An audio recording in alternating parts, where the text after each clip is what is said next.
യൂസുഫുൽ ജീലാനി വൈലത്തൂർ തങ്ങൾ ബഹുമാനപ്പെട്ട CM വലിയുള്ളാഹിയുടെ വലിയ മുഹിബ്ബും മുരീദുമാണ്.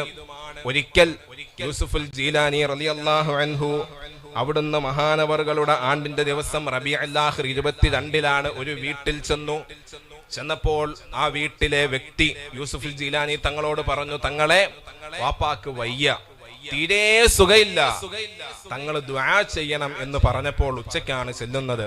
യൂസുഫുൽ ജീലാനി തങ്ങൾ പറഞ്ഞു, 8 മണി വരെയേ സമയമുള്ളൂ. ഇത് കേട്ടപ്പോൾ ആ മകന് വല്ലാത്ത വിഷമമായി. 8 മണി വരെ സമയമുള്ളൂ എന്ന് പറഞ്ഞാൽ മരണത്തിന്റെ സമയം 8 മണി വരെയാണ്. അതിനുശേഷം ഈ ദുനിയാവിൽ ഉണ്ടാകൂല എന്ന് പറഞ്ഞു. ശേഷം സയ്യിദുൽ യൂസുഫുൽ ജീലാനി തങ്ങൾ പോയപ്പോൾ മുഹീസുന്ന പൊന്മള ഉസ്താദ് ഇന്ന് ജീവിച്ചിരിക്കുന്ന വലിയ ഫഖീഹാണ്.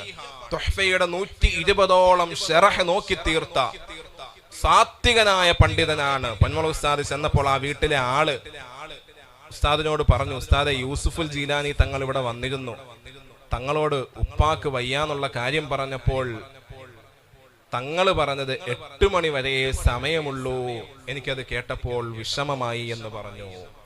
പൊന്മള ഉസ്താദ് ഈ വിഷയം യൂസുഫുൽ ജീലാനി തങ്ങളോട് പറഞ്ഞു. രാത്രിയിൽ 7:30 യൂസുഫുൽ ജീലാനി തങ്ങൾ ഈ വീട്ടിൽ തിരിച്ചെത്തി. പിതാവിന്റെ ആയുസ് 8 മണി വരെയുള്ളൂ എന്ന് പറഞ്ഞ മകന്റെ അടുക്കൽ എത്തിയിട്ട് ഉപ്പാന്റെ റൂം ചോദിച്ചു. ഉപ്പാന്റെ റൂമിൽ കയറി ചെന്നു. സംസം വെള്ളം ഉണ്ടോ എന്ന് ചോദിച്ചു. ഉണ്ട് എന്ന് പറഞ്ഞു. സംസം വെള്ളം വായിൽ ഇറ്റിച്ചു കൊടുത്തു. ആവശ്യമായ ദിക്റുകൾ പറഞ്ഞു കൊടുത്തു. ലാ ഇലാഹ ഇല്ലല്ലാഹ് പറഞ്ഞു കൊടുത്തു. ഇന്നാ ലില്ലാഹി വ ഇന്നാ ഇലൈഹി റാജിഊൻ. ആ പ്രിയപ്പെട്ട ഉപ്പ ഈ ലോകത്തോട് വിട പറഞ്ഞു. ആ മകന് വലിയ സന്തോഷായി. എന്തുകൊണ്ടാ? ദിക്റ് ചൊല്ലി ലാ ഇലാഹ ഇല്ലല്ലാഹ് പറഞ്ഞ് ഉപ്പ വഫാത്തായപ്പോൾ ആ മകന് വലിയ സന്തോഷായി.